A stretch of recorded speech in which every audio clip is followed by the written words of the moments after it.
Hello world! Today we're headed to Pixelburg, just outside San Vanalona. We'll be traveling by train from just outside the art gallery. Let's go!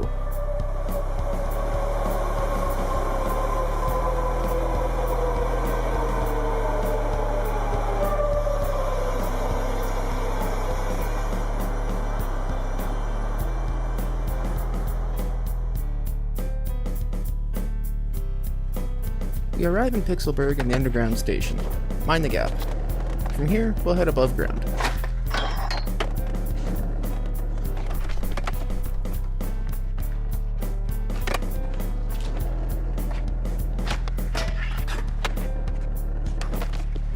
Above ground, we find an old hotel, different businesses, and even an office building down the block. Let's head further into town and see what else we can find.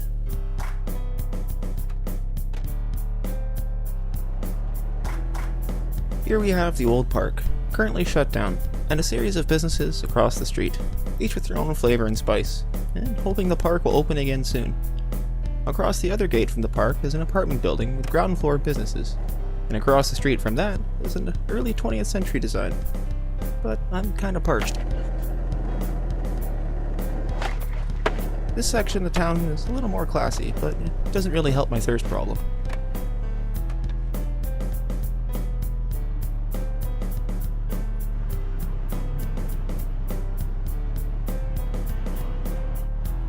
Whilst grabbing a Slurpee, I'd overheard some of the locals talking about this ditch just up the road, and they didn't seem to mind if we went and checked it out.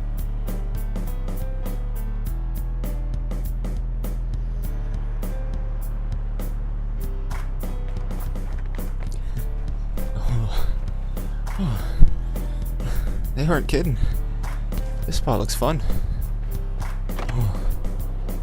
Catch my breath.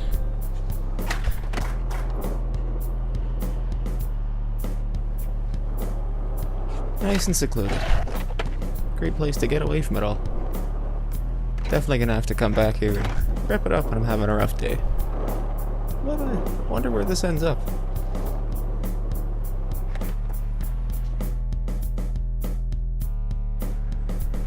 Oh hey! Well, that makes sense. A few more DIY spots line this part of the ditch for a more local, in-town vibe. Shops and housing surround the area. But rumor has it there's a courthouse in town and has some funky spots with some long shallow stairs. Then we should squeak over and check that out.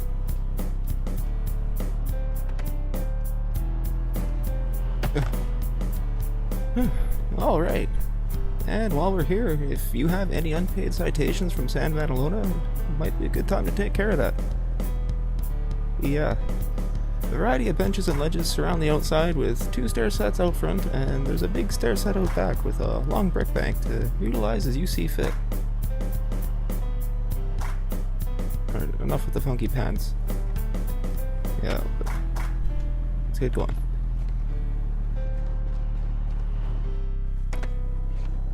Behind the courthouse leads to the promenade along the waterway, with little bits of old Pixelburg and touches of modern living. A great place for taking a date for a night on the town. Or just skating with friends, maybe, just maybe. Note the waxed banks. Looks like this is a favorite spot for some of the locals.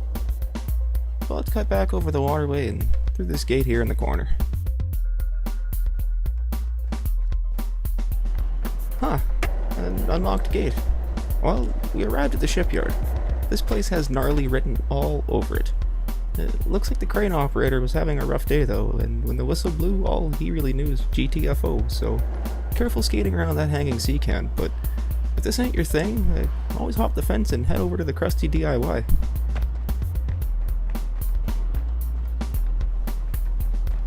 Built on the foundations of one of the oldest buildings in town, and sadly no longer standing, but this crusty DIY has become a home away from home for some of the locals.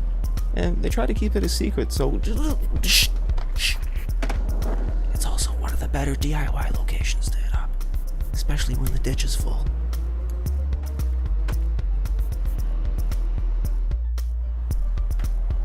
Normally, the locals, they take this alley route to get there. Doesn't help it's got a few spots to skate too. Today, the museum is getting a delivery, so caution when skating around the back door. Sucked to clip somebody walking in and out with boxes. Across the alley is a textile plant, next to the concert hall. Has an interesting loading dock, to say the least.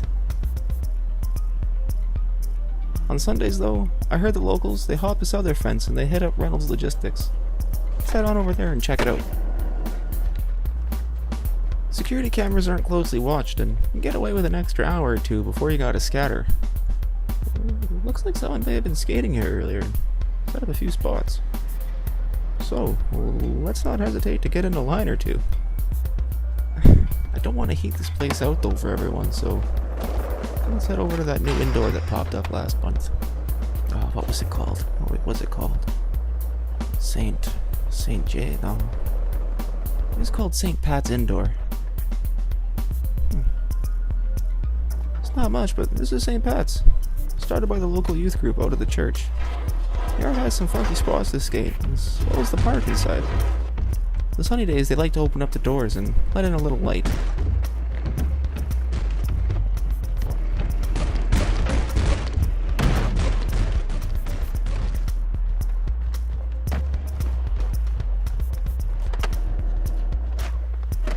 The park is mostly concrete, but they do have some movable props to set up some lines that are just right for you. But one of the locals was showing me this spot on his phone. I'll have to cut through a construction site though.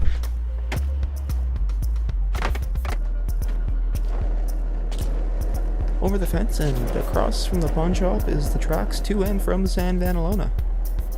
Just below what I saw is foundations of those tracks, and they're just begging for some fresh lines.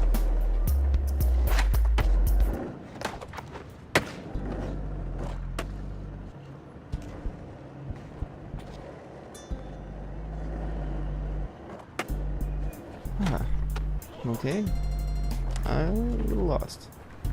Which way is this up? Yeah, I think it's this way. Okay, this is looking familiar. There's that apartment. The shops, the park.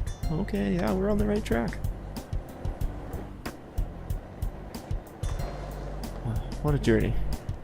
Before we head out on the highway though, stop for some supplies.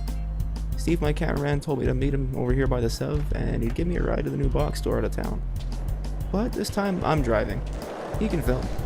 He's already been late getting out here, and I've had to film most of this with a drone.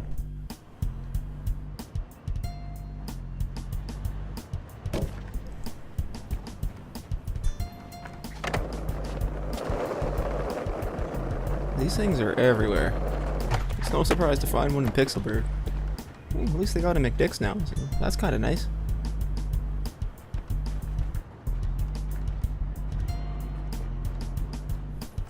I think we're ready to roll. Steve's got everything. I'm filled up. And I didn't forget a single thing. Okay, I know I should have taken a leak. After stopping off that quick leak, though, we stumbled upon a hidden gem on the interstate back to Port Carverton. One last skate for the road. On up, Steve.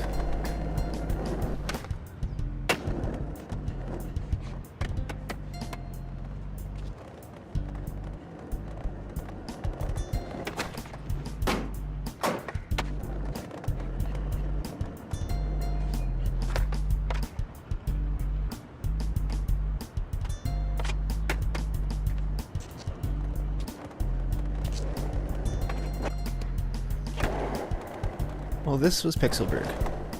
A small project, a labor of love, for skateboarding, by a skateboarder, and for all of those who want Skate 4, regardless of your background. I made sure to leave options and possibilities open for expansion too, and would love to bring add-ons to the city. But for now, we'll keep it at 15 sections and see what happens. Thanks for watching, and I hope you enjoyed my geeky little video.